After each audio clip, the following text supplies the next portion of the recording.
Expat, l'actualité sur la Bulgarie en 10 minutes toutes les semaines. Alors, cette semaine, ce sera basé sur les billets de Radio Bulgaria. Et la première moitié, au vu de l'actualité, portera sur le séisme à la frontière syro-turque. Voilà. Donc, pour résumer, on est parti pour facilement 30 000 victimes. Voilà. 1 million de personnes ont besoin de nourriture au vu de la désorganisation totale de la région. La Syrie a vu un certain nombre de pays qui officiellement respectent des sanctions.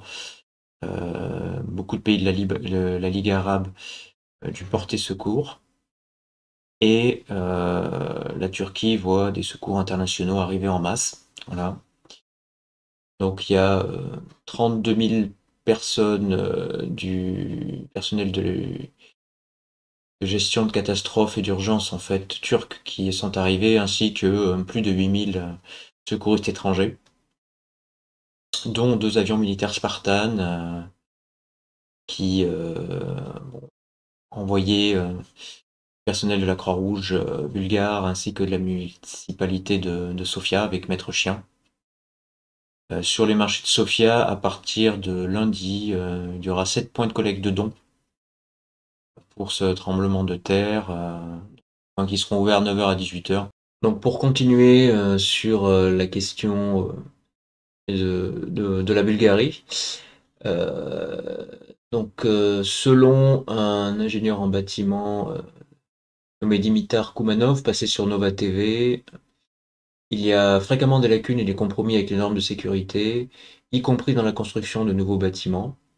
L'évaluation sismique est devenue une véritable formalité, alors que bien que la plupart des bâtiments soient au départ euh, aux normes sismiquement, beaucoup de gens font des modifications, en particulier sur les cloisons, ce qui fait qu'en pratique, les immeubles, après quelques années, ne répondent plus aux standards de résistance sismique, en sachant que tous les Balkans sont parcourus de failles sismiques, hein. Il y a eu un séisme en 2012 à Pernik, au sud du pays.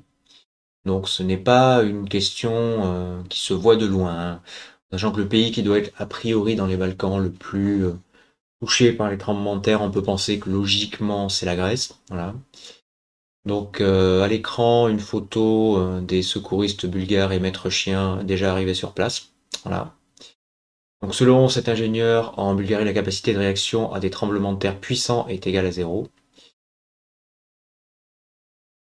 Et bien que refusant de se prononcer sur ce qui pourrait arriver en cas de séisme de grande magnitude, il souligne que si l'État prenait les mesures qui s'imposent, des milliers de vies pourraient être sauvées avec peu d'argent, et avec un peu plus d'argent, on pourrait même aussi sauver de nombreux bâtiments. Donc dans le courant de la semaine, une nouvelle aide humanitaire est encore partie avec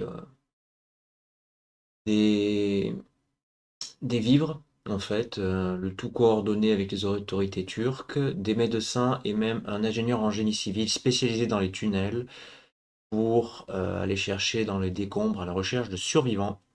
De l'aide humanitaire internationale, les sociétés de transport bulgares facilitent l'acheminement des convois d'aide humanitaire. Un laissez-passer leur a été fourni par l'ambassade de Turquie à Sofia. Les aides envoyées sont destinées à la Turquie et à la Syrie, et un convoi de 8 camions croates est déjà passé. Encore aide internationale, la Bulgarie s'emploie à fournir de l'aide humanitaire en Syrie, bon, ça a été dit avant. À la demande de la Syrie, la communauté européenne a mis en œuvre le mécanisme européen de protection civile. Hein. Donc, un couloir a été organisé. Et dans les plus brefs délais, la Bulgarie pourra livrer de l'aide humanitaire aux Syriens touchés par la catastrophe.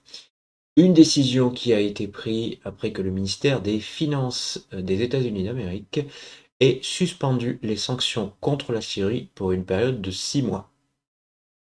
Alors en plus du fait que la dernière phrase soit une assez bonne nouvelle pour les Syriens, Est-ce que c'est le prélude à une renormalisation des relations avec la Syrie? À savoir que peut-être que la suspension des sanctions temporaires pourrait devenir définitive. Sécurité. Une alerte à la bombe a fermé le palais de justice et plusieurs écoles à Sofia. Donc c'est une alerte qui a été reçue sur le fax du tribunal.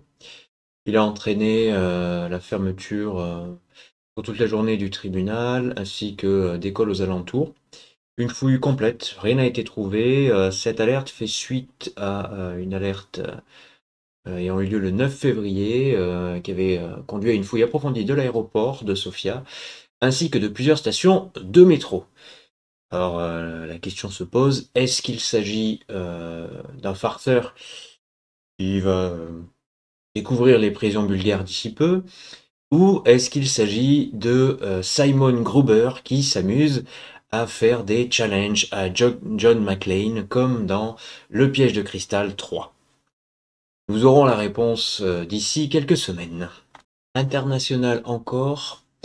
Loi Magnitsky, nouvelle sanction américaine contre des Bulgares. Donc c'est une loi de 2012 en fait, de blocage de comptes et de mise sous embargo personnel de divers individus suspectés d'être liés à l'assassinat d'un certain monsieur Magnitsky en fait, qui sert bien de jurisprudence pour être élargi sur des sanctions contre les personnalités pro-russes. Voilà.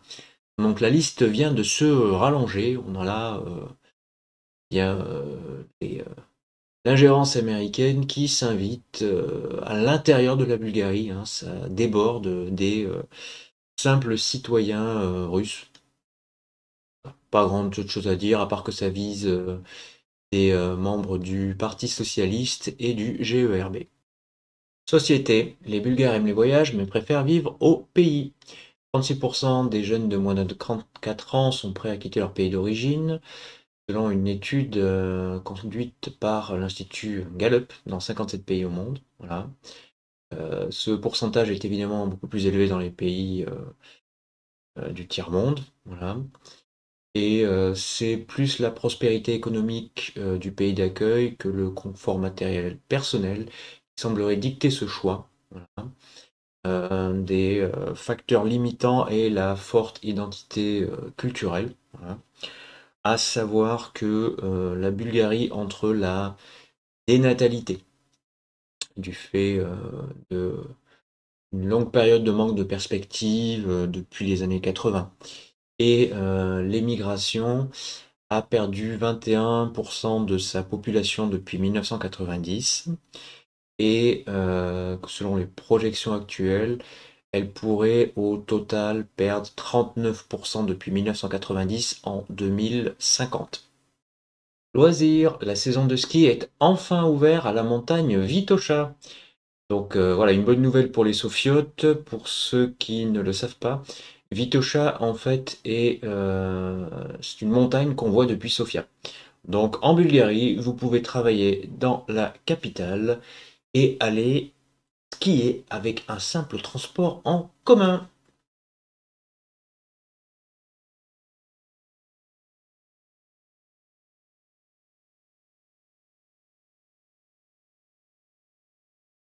Ah, je vous vends du rêve, hein. Nature, réintroduction du cerf et du daim dans les Rhodopes. Il s'agit du massif de montagne au sud du pays.